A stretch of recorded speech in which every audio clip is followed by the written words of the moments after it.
Welcome back to Lesson 17 of the GD&T Master Course Explainer. Today we're diving deep into advanced position tolerancing and material modifiers.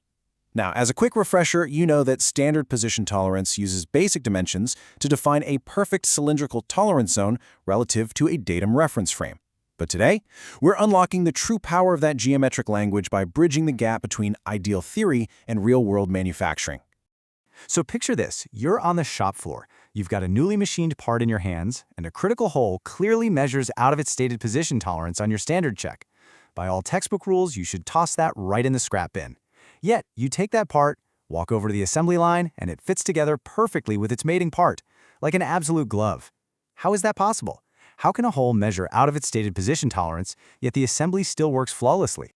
To solve that puzzle, our agenda today covers 1. Modifiers, MMC, LMC, and RFS.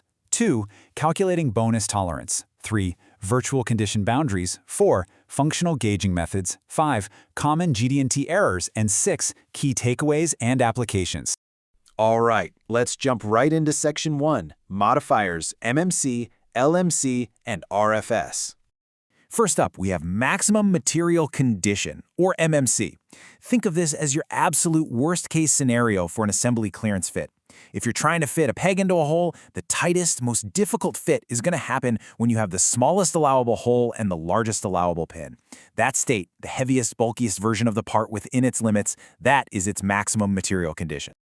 On the flip side, we've got least material condition, or LMC.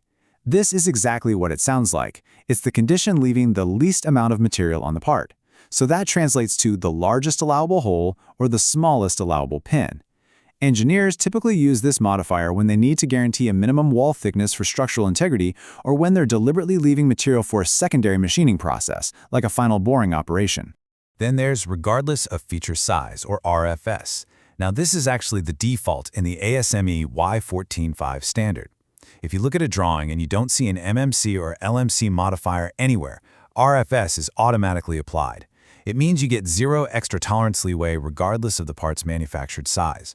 The geometric tolerance has to be met exactly as written, whether the hole's at its maximum or minimum size.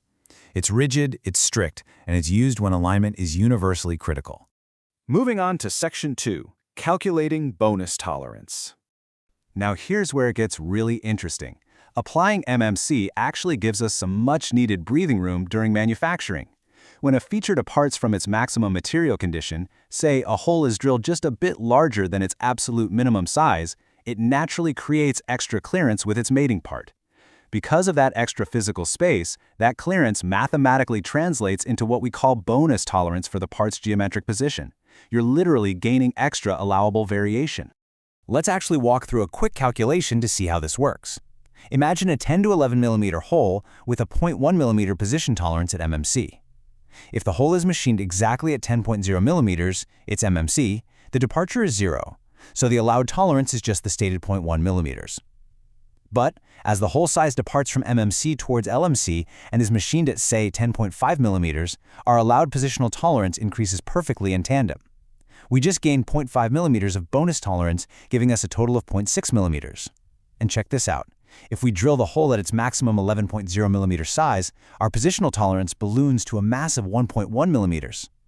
This right here proves exactly how MMC safely opens up the manufacturing window.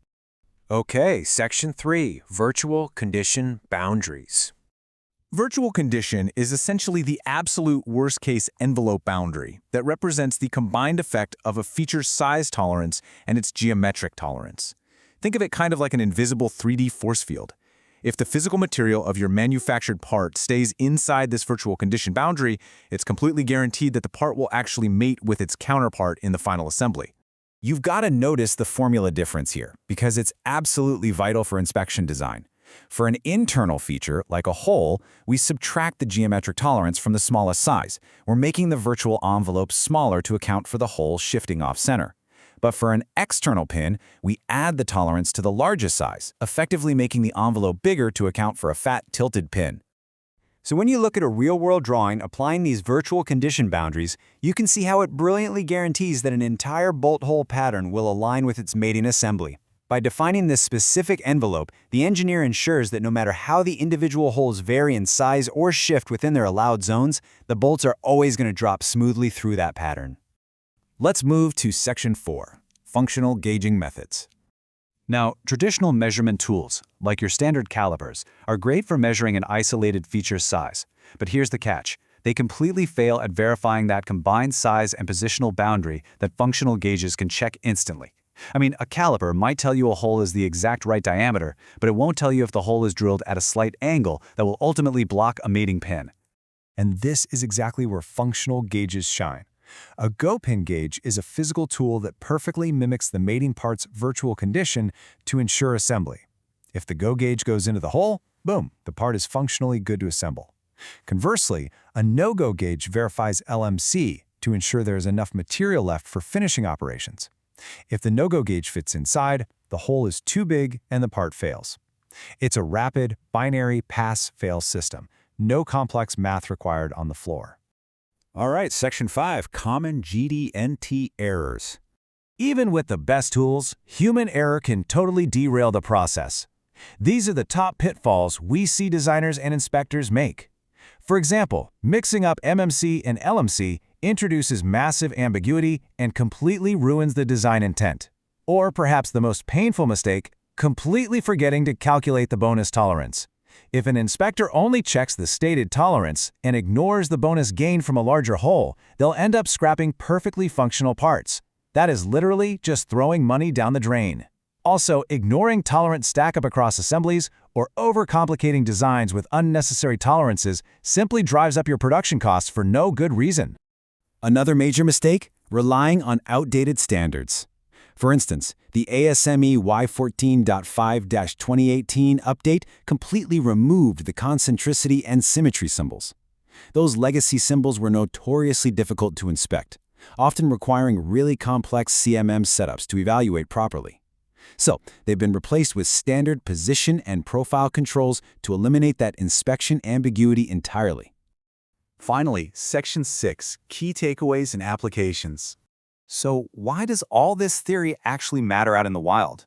Well, mastering these modifiers is absolutely critical across some seriously demanding industries. We're talking about guaranteeing the structural fit of aerospace brackets, where weight and tolerance are balanced on a knife's edge, all the way to ensuring high-volume automotive engine mounts assemble flawlessly without slowing down the line. In consumer electronics, MMC allows for rapid, high-volume assembly pass-fail evaluations that keep production humming along. It's all about striking a critical balance. While a coordinate measuring machine, or CMM, is incredibly accurate for calculating actual dimensional deviations and maintaining process control, it can just be way too slow for inspecting every single part. By utilizing MMC, quality engineers can design fixed go gauges that dramatically speed up mass production inspection.